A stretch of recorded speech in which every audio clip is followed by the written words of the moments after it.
right, welcome.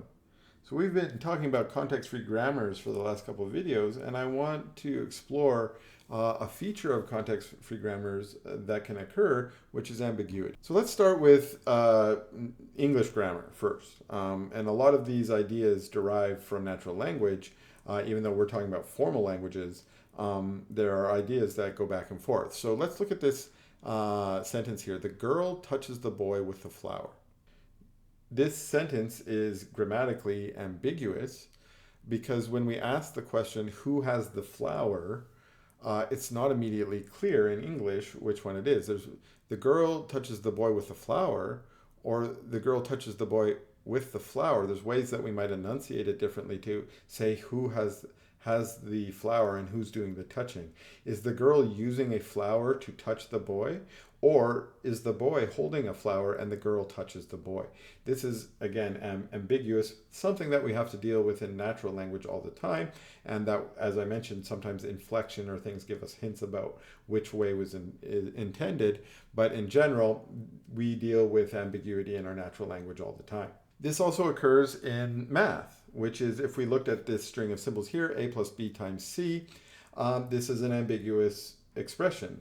What order should we carry out the operations? Without brackets, it's not clear, or without the order of operations that we have adopted as convention, this is ambiguous. So one reason why we have orders of operations by convention that we teach to our children so that we all operate the same way is so that when we all look at this ambiguous string, we all do it the same way, okay? And convention is used in our culture to do exactly this all the time. So we've invented our order of operations to get rid of this ambiguity.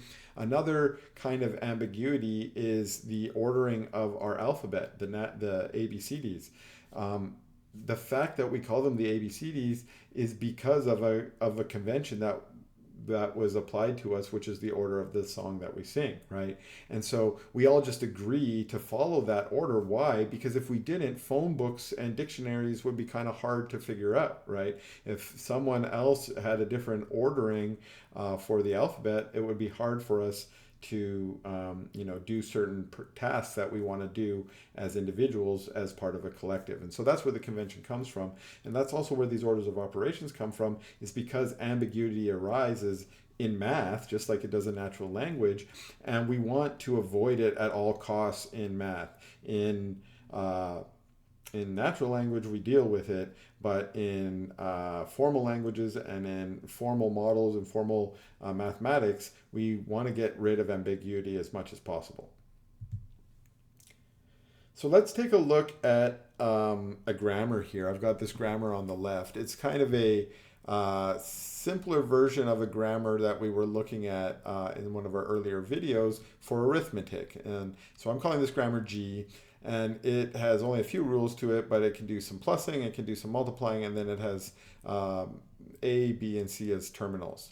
And it's probably pretty easy to see that we can generate this string W using this grammar G here. This string A plus B times C just follows this pattern up here. What we want to look at here is there's two possible ways for us to derive this string. So let's look here. For this first one. So the first one says I'm going to take my S and I'm going to replace it with an addition operator to get started on this A plus B part. Then we're going to replace the S with an A. Then we're going to replace the next S. Well, we have to replace that with a multiplication to get the B times C part going.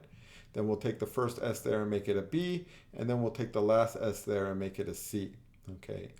One thing that's important about this derivation that I note here at the bottom is that in this derivation, I always am following the leftmost variable. I'm picking the leftmost variable to replace each time, and I'm not replacing more than one variable at a time, which I've done in the past just for shorthand. Here, it's always one variable at a time, and it's always the leftmost. We call this a leftmost derivation.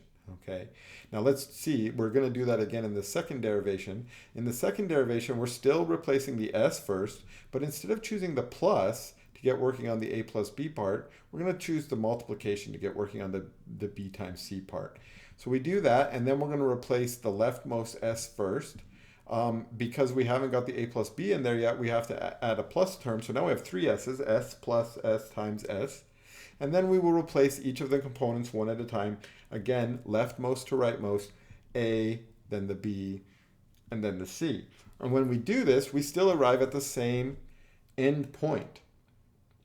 And this is what it's going to mean to be ambiguous in a grammar, is when you have a string that can be generated two different ways from that grammar, at least two different ways, it could be more, using derivations that always follow the leftmost variable first. And it's important because if you don't always follow the leftmost variable first, of course we can come up with different derivations by just picking different orders to evaluate, to replace the rule. So for instance, in this step here, instead of picking the leftmost, I could have picked the rightmost one and we would have got a different derivation.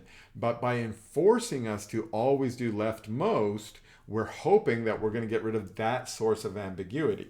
Okay, so again, these are some definitions that I've been talking about. I want to just lay them down. So the leftmost derivation is a derivation where the leftmost variables are replaced at each step. That's what we've been talking about. Okay, and then for us to say that a grammar is ambiguous, it has to be that there are two leftmost derivations of a string, not just two derivations of a string. Again, because just by picking what order to evaluate our variables, we can end up, almost any grammar could end up ambiguous if we do that. So let's eliminate that source of ambiguity, and let's say only doing leftmost can we detect this ambiguity. So that grammar that we were just looking at is ambiguous according to this definition because we demonstrated two leftmost derivations for a particular string w. One thing that's interesting about ambiguity in context-free languages is that sometimes they can be eliminated. So sometimes when you have an ambiguous language like the one we were just looking at,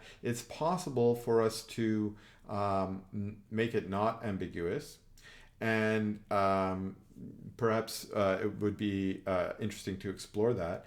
But there are some languages, context-free languages, for which the ambiguity is inherent to the language and cannot be removed. There's no grammar for the language that is not ambiguous in some way.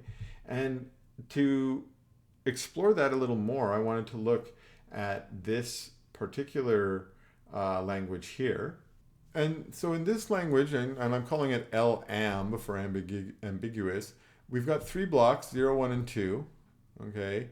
And we're saying that either the first block is the same, or the first is the same as the second, I should say, or the second is the same as the third.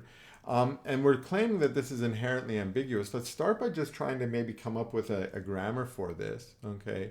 The way we usually do this is we have to decide which of these two that we're interested in.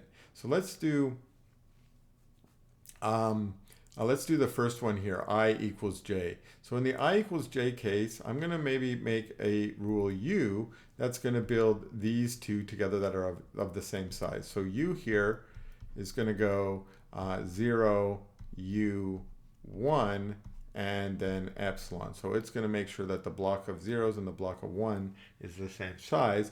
But then after the u, we need to have some 2's on there. I'm going to call that one maybe t. For 2, and I'm going to put that down here, maybe leaving a little space because I'm anticipating I'm going to need another rule up there, where t is just going to make my 2's. So it's going to go t, and 2, and maybe epsilon in case I don't want any 2's at all. Okay, and then, so that did the zeros matches the 1's, but we might want the other way around. So I'm going to make v, and maybe another rule called k. So the k is going to put the zeros on there. So I'm going to do a copy like this, k, 0, epsilon. And then the v is supposed to match up my 1's and my 2's. So I'm going to go v,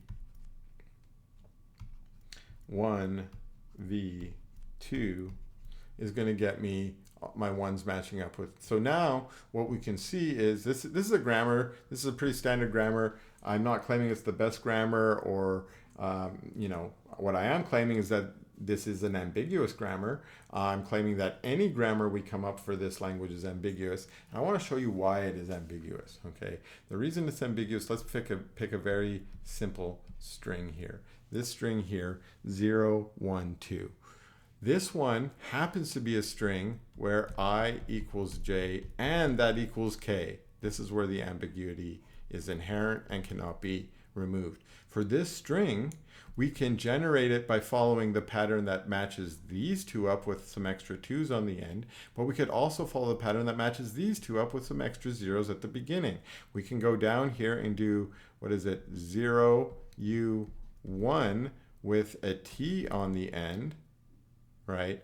Or we could go down a different path that results with a 1, v2 with a k on the front. And these will both lead to this particular string. It's inherently ambiguous. So for this particular language, there's no way for us to get rid of the ambiguity. So what is the takeaway of this? Well, one, context-free languages can have ambiguity in it. Two, sometimes that ambiguity can be removed, and if we can do that, that would be a benefit. But three, sometimes there's just no way to remove the ambiguity and we're stuck with it, and so we should be accepting of that fact that sometimes we're going to have grammars that are ambiguous. All right, this was a quick little discussion of ambiguity in context-free grammars. Hope you enjoyed this video, and we'll see you in that next video.